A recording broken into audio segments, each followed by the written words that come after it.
qui, c'était Zaza Fournier. Plutôt que d'essayer de trouver une définition claire, ce serait de raconter des histoires, je crois, de plus en plus. Et disons que tous les moyens sont bons.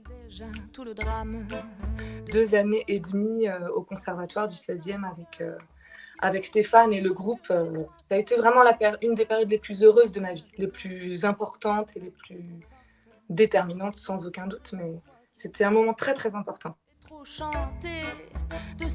C'était nous à la rencontre d'un texte, mais d'abord nous.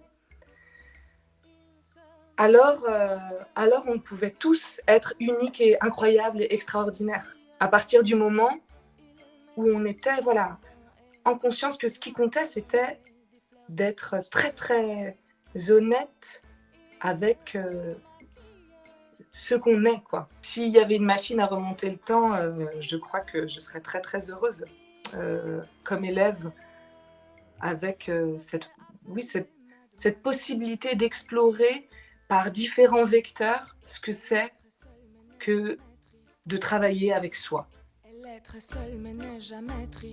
Le bon pédagogue, l'école qui accompagne, c'est celle qui accompagne avec tout ce qu'est l'élève, de le révéler à lui-même, de lui permettre d'être absolument lui-même avec ce qu'il a de magnifique et de monstrueux.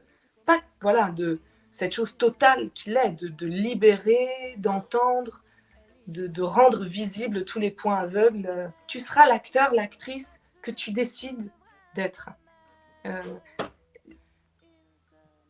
Je crois que c'est pour ça que j'ai commencé à faire des disques. Parce qu'en fait, c'est ça que j'ai entendu, moi, dans la possibilité tout à coup de faire des chansons, un album. En fait, c'était continuer à être actrice. D'être absolument présent. Absolument présent. Et je pense que d'ailleurs, c'est un muscle, presque. Tu vois, cette capacité, cette faculté à être au présent. Et que c'était ça, en fait, faire ce métier. Que c'était d'inventer ce que serait ma route, au-delà de l'idée que j'en avais eue au départ. De toutes les idées très puissantes de moi dans une robe à paillettes sur la scène du festival de Cannes. Tu vois, tout à coup, toutes ces idées pouvaient se fatiguer d'elles-mêmes et il y avait tout ce que je ne savais pas que je pouvais faire qui m'attendait, quoi.